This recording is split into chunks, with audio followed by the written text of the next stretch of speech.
Title appears: NPS Arrowhead, Alaska National Parks, nps.gov/AKSO. Man interviews in office. My name is Dave Swanson, and I'm an ecologist with the National Park Service. I work for the Arctic Inventory and Monitoring Network, which is 5 parks in northwestern Alaska. Series of images. In the Arctic Climate Network, stations we in have different parks. a set of weather stations, or climate monitoring stations, actually, that are some of which are 50 or 100 miles away from anywhere anybody lives.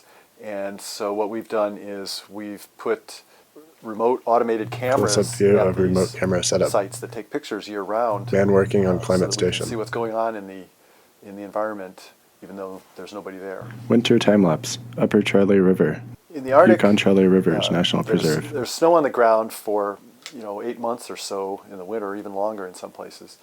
And it melts rather suddenly in the spring after that long period of time, so we call that the snow-off Time-lapse. time. Winter to spring And then transition. soon after that, all the vegetation quickly greens up, so we call that green up, and it has to happen quickly and in the Arctic because the summer's very short and the plants all grow for a few months, and then we Fall have colors appear. what we call senescence in the fall when the leaves turn again, and then the snow comes back.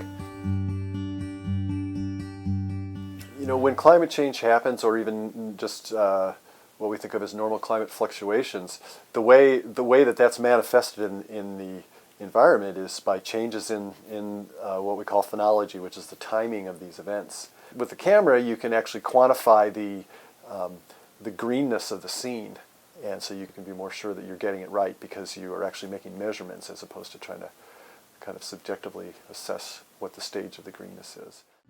NASA visualization. Satellite orbits Earth. Satellite imagery can also be used to track green up and coming and going of snow covers and that sort of thing. And it's very valuable because it False gives you a color wide satellite view imagery. of the Climate entire patterns in landscape. Alaska. But then the phenology cameras, the close-up view, is good Time-lapse. for Fall understanding at more Salmon about River. it. So you Kobuk Valley have National specific Park. information. You know the exact kind of plants that information is coming from. You have the weather data right from the same place. So it's kind of a detailed look at a small area versus a broad look at a large area.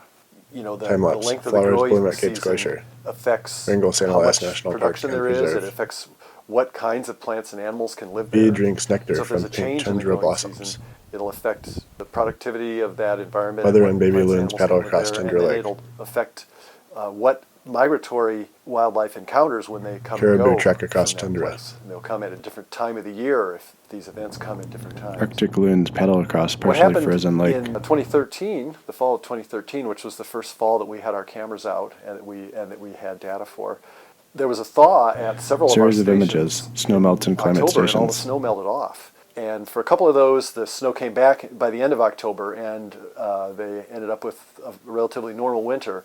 But one of our stations at Serpentine Hot Springs, the snow was patchy all winter long, basically, until finally the 1st of March, a continuous snow cover formed.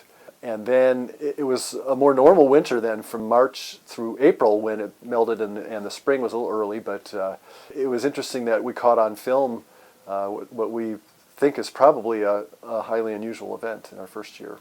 We have 4 cameras out at the moment, and we're hoping to put out a 5th one, so we'll have one in each of these national parks, and they're huge national parks, so it isn't really very many, but we think that's a good number for us to try to maintain because you have to fly there with a helicopter to get the data, and so it's not an easy thing to keep them all running, but that's what we're hoping to do, is have 5 of them eventually. Scene fades, credits appear. Produced by NPS/David Swanson. Music, Jason Shaw, Acoustic Sunrise.